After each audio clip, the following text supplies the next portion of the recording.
극적이다라는 말을 다들 알고 계시죠? 영어로는 드라마틱하다라고 표현합니다. 힘들고 어려운 상황을 극복한 후 성공하는 것을 말하거나 이제 더 이상 희망이 보이지 않는 상황에서 우연치 않게 그것을 헤쳐나가는 것을 말하는데요. 오늘 이 브랜드의 창업자가 극적이다 라는 말이 가장 잘 어울리는 인물이기도 하지만 또 반대로 너무나 안타까운 죽음을 맞이한 인물입니다. 이 브랜드는 로고에 굉장한 시그니처를 갖고 있기로 유명합니다. 바로 그리스 신화에 나오는 메두사를 모티브로 했는데요. 메두사는 고르곤 3자매 중 한 명이며 그녀의 모발은 뱀들로 되어 있고 눈을 보면 돌로 변해버린다고 합니다. 그만큼 로고는 한번 사랑에 빠지면 헤어나올 수 없는 유니크하고 관능적이며 화려한 브랜드의 아이덴티티를 잘 나타낸 것이라 볼 수 있습니다. 아르마니와 함께 이탈리아를 대표하는 디자이너가 설립한 브랜드이자 화려하며 쾌락주의적이고 황홀감을 잘 표현한 디자인으로 유명한 이 브랜드. 슈퍼모델이라는 시스템을 처음으로 만들어내고 인간 본연의 욕망을 가장 잘 표현한 브랜드. 오늘의 브랜드 바로 베르사체입니다.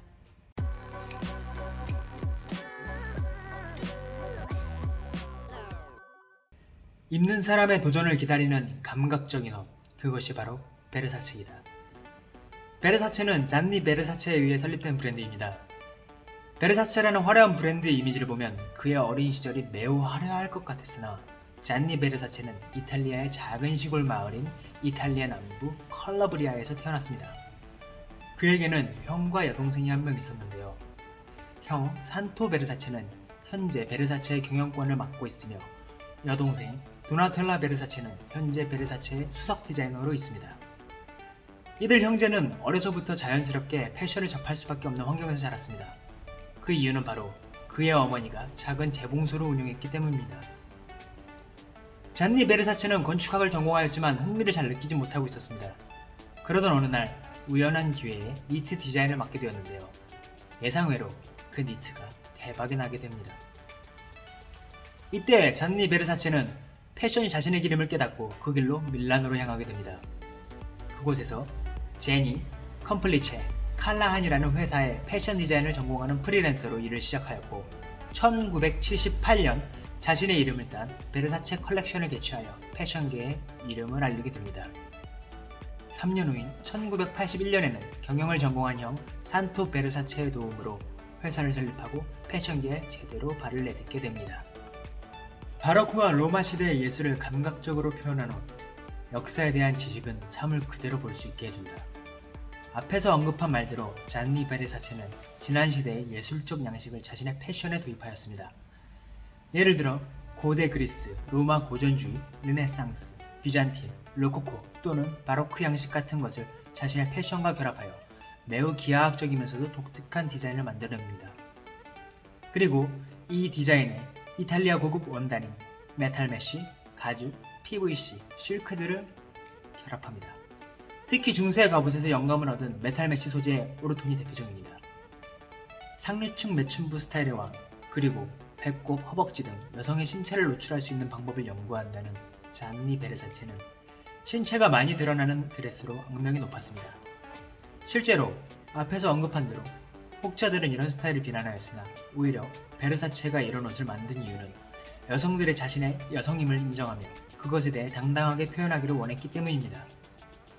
즉, 자신의 여성성을 숨기지 말고 자랑으로 여기라는 뜻이었죠.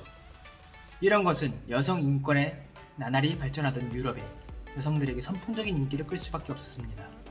여기서부터 핵심 포인트인데요. 베르사체는 유명 인사들과 슈퍼모델들을 기용하여 마케팅을 잘하기로 매우 유명한 인물이었습니다. 당시 최고의 슈퍼모델인 나오미 캠벨, 크리스티 털링턴 등을 기용하여 자연스럽게 옷을 홍보하였고 영화배우나 연예인들에게 옷을 제공하여 대중으로 하여금 옷을 더 많이 노출시켰습니다.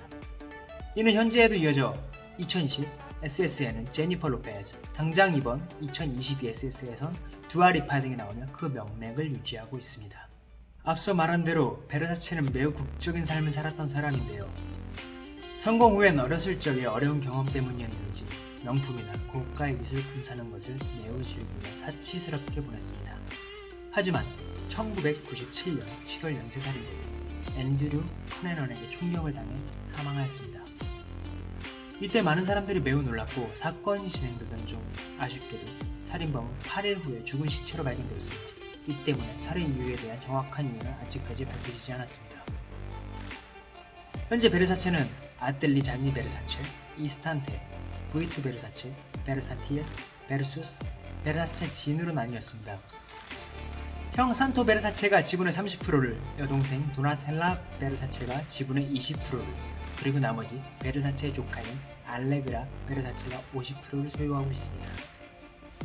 디자인 수장인 도나텔라 베르사체가 운영하는 베르사체는 현재 전세계 160개의 부티크와 350개의 아울렛에 입점해 있고 의상뿐 아니라 화장품, 식기, 선글라스, 시계 등에도 진출해 있습니다. 2021년 현재에도 코로나로 어려운 상황에서 전년 대비 150%를 성장, 약 240만 달러의 매출을 올리며 그 위상을 떨치고 있는 베르사체. 마지막으로 베르사체에 대한 재밌는 글귀를 소개하며 영상을 마칠까 합니다. 아르마니는 부인을 위한 옷을 만들고 베르사체는 정부를 위한 옷을 만든다. 이는 인간의 본성, 성적인 매력, 관능미, 퇴폐미, 사치 등으로 베르사체를 정의하게끔 하며, 그래서 베르사체를 한마디로 럭셔리 퇴폐라고 말들 하곤 합니다. 기존의 브랜드와는 다르게 자극, 그들만의 색깔을 굳건히 지켜나가고 있는 베르사체. 앞으로의 미래는 어떻게 될까요? 내용이 유익하셨다면 구독과 좋아요 부탁드립니다. 이상 미들컴퍼니의 윌리였습니다. 감사합니다.